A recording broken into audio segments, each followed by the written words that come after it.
রাজ্যের মুখ্যমন্ত্রী মমতা বন্দ্যোপাধ্যায় বারবার বলে যাচ্ছেন বাংলা বাঙালি বাংলা ভাষার কথা, অথচ রাজ্যের মুখ্যমন্ত্রী মমতা বন্দ্যোপাধ্যায়ের বড় ভাই ছোট ভাই মেজ ভাইরা মঞ্চ থেকে প্রকাশ্যে বাংলা ভাষায় কার্যত গালি দিয়ে যাচ্ছেন রাজ্যের বিরোধী দলনেতা শুভেন্দু অধিকারী সহ এই রাজ্যের বিজেপি কর্মী সমর্থকদের।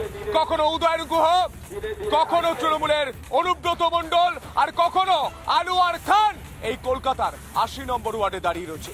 প্রকাশ্য মঞ্চে তৃণমূলের কাউন্সিলর আনোয়ার খান তিনি মাইক ধরে বলেন বিজেপি কর্মীদের কুকুর, আর তারই প্রতিবাদে আজ জনগর্জন সভা রাজ্যের বিরোধী দলনেতা শুভেন্দু অধিকারী। এই মুহূর্তে ছবি দেখানোর চেষ্টা করবো, যারা বিজেপি কর্মী সমর্থকরা এসেছেন কথা বলার চেষ্টা করবো। রাজ্যের মুখ্যমন্ত্রী মমতা বন্দ্যোপাধ্যায় তারা তো বলছেন যে বাংলা বাঙালির কথা, বাংলা ভাষার কথা, কিন্তু এই যা ভাষা তৃণমূলের কাউন্সিলরের মুখের ভাষা, সেই ভাষা শুনে কি মনে হচ্ছে? বাংলা বাঙালির ভাষা তো আছেই। ওনারা এই কিছুদিন আগে বললেন যে বাংলায় নাকি শুধুমাত্র বাংলা সিনেমা চলবে, তাহলে আজকে উত্তরবঙ্গে কেন বলুন তো বলা হচ্ছে নেপালি সিনেমা চলবে? বলে না বিজেপি নাকি দক্ষিণবঙ্গ আর উত্তরবঙ্গের ভাগ করে, তাহলে তৃণমূল কি করছে? তৃণমূল তো চোখে আঙুল দিয়ে দেখিয়ে দিচ্ছে যে বাংলার মধ্যে ভাগটা এরাই চায়। আমরা প্রত্যেকটা মানুষের জন্য বলি, আর এরা নিজেদের বুঝিয়ে দিচ্ছে বাংলা ভাষাটা অপসংস্কৃতিতে পৌঁছে দিয়েছে এই তৃণমূল সরকার। বাংলা সংস্কারের বাংলার যে সংস্কার, যে সংস্কৃতি, সেই সংস্কৃতি আজকে কালীঘাটের যে নালা, সেই নালাতে পৌঁছে দিয়েছে এই তৃণমূল সরকার। তাই এদের প্রতি কোন রকম ভরসা সাধারণ মানুষের বাঙালির নেই, সেটাই আবার করে প্রমাণ হবে 2026-এর ভোটে। এই মুহূর্তে ছবি দেখানোর চেষ্টা করবো, মঞ্চ বাঁধা হচ্ছে, মঞ্চের সামনে চেয়ার পাতা হচ্ছে, আর এই পুরো সভাটা কোর্টের নির্দেশে করতে হচ্ছে, কারণ বাংলার পুলিশ এই প্রতিবাদেরও অনুমতি দেয় না। এই মুহূর্তে ছবি দেখানোর চেষ্টা করবো, মঞ্চের ছবিটা দেখাবে আমার ভিডিও জার্নালিস্ট মিরাজ আলী। প্রতিবাদ সভা চলছে এই মুহূর্তে তারাতলাতে, কিছুক্ষণের মধ্যেই রাজ্যের বিরোধী দলনেতা শুভেন্দু অধিকারী এসে উপস্থিত হবেন।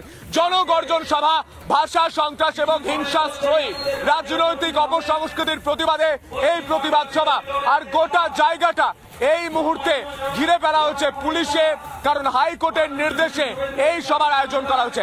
আপনার সঙ্গে কথা বলার চেষ্টা করি। রাজ্যের মুখ্যমন্ত্রী মমতা বন্দ্যোপাধ্যায় তো বলছেন যে বাংলা বাঙালি বাংলা ভাষার কথা, এইটা ভাষা ৮০ নম্বর ওয়ার্ডের যে তৃণমূল কাউন্সিলর যে ভাষায় কথা বলছে, সেই ভাষা বাংলার ভাষা। এদের সবাইকে ভাষাবিদ একটা করে সম্মান দেওয়া উচিত, যেমন অনুব্রত মণ্ডল তেমনই সাবিত্রী মিত্র। এদের মাথাগুলো যদি এরকম হয় তাহলে লেজগুলো কি হবে? যেরকম মাথা সেরকমই, যেরকম শিক্ষা পাচ্ছে সেরকমই এদের মুখের ভাষা। এরা বাংলা ভাষা আন্দোলন করছে কিভাবে? বাংলা ভাষার মামাসি করে দিচ্ছে এরা বাংলা ভাষার মামাসি করে দিচ্ছে। পুলিশকে বলছে তোর ঘরে রেপ করতে ছেলে পাঠাবো, মা বোনকে পাঠা, শুয়ে পড় আমার সাথে। এই ধরনের ভাষা, তারা ভাষা আন্দোলন করছে, তাদের লজ্জা করা উচিত।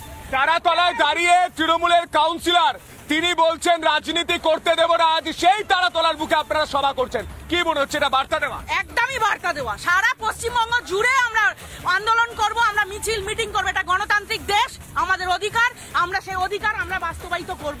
আমরা সবাই একসাথে মিলে, আমাদের কেউ আটকাতে পারবে না।